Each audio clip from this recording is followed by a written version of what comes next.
Hello everyone आणि welcome back to प्रोडून blogs. आणि आज सॅटर्डेचा दिवस आहे आणि आज मी सुरुवात केलेली आहे क्लिनिंगला, दिवाळीची क्लिनिंगला. तर सकाळी उठल्याबरोबर तेच काम होतं. सगळ्यात पहिले मी मशीनचं कवर चेंज केलं, कारण आधी त्याच्यावर नुसतं कपडा टाकलेला होता. हे मी मशीन कवर मागवलेलं होतं. सगळं साफसफाई झाल्यानंतर ओमच्या पप्पांनी वडेपाव आणलेले होते बाहेरून आणि ते वडेपाव आम्ही चांगले ठुसले आणि असं व्यवस्थित ऑर्गनाईज केलेलं त्यांना हवं आहे. बघा कसं ऑर्गनाईज करून ठेवतात ते.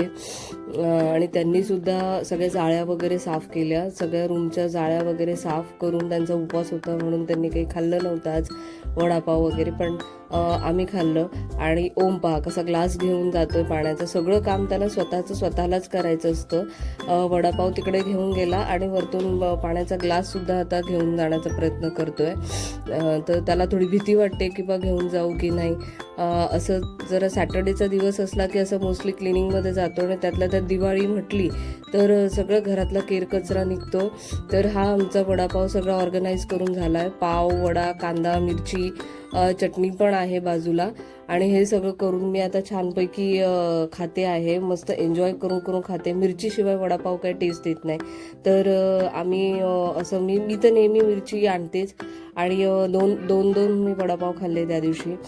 असा सगळं दुपारचा दिवस गेला आणि त्यानंतर आम्ही इतके थकलेलो होतो की थकून आम्ही झोपून गेलो. ओमसुद्धा पहा कसा झोपलाय, कारण संध्याकाळी आम्हाला ओमच्या पप्पांना आणि मला जरा मूवीला जायचं होतं. त्याच्यासाठी आम्ही दुपारी झोपून घेतलं आणि झोपून उठल्यानंतर आम्ही पटकन रेडी होऊन आम्ही स्कूटीवरती स्टेशनला गेलो. स्टेशनला स्कूटी तिथे पार्क केली आणि तिथून मग आम्ही ट्रेनने वगैरे गेलो थिएटरमध्ये. तर आणि ट्रेनमध्ये बसल्यानंतर आमच्या अशा गप्पा गोष्टी चालू होत्या.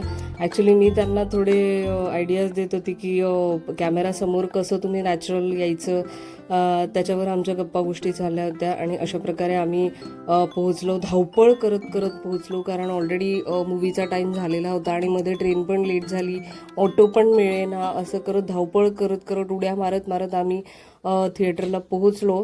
मूवी तसं चांगला होता, पण मूवीला काय झालं की मी कांतारा जो मूवी आहे तो फर्स्ट पाहिलेला नव्हता, सेकंड, त्याच्यामुळे मला नवीन वाटला. सगळं झाल्यानंतर आम्ही पुन्हा परतीच्या प्रवासाला निघालो टिटवाळ्याच्या.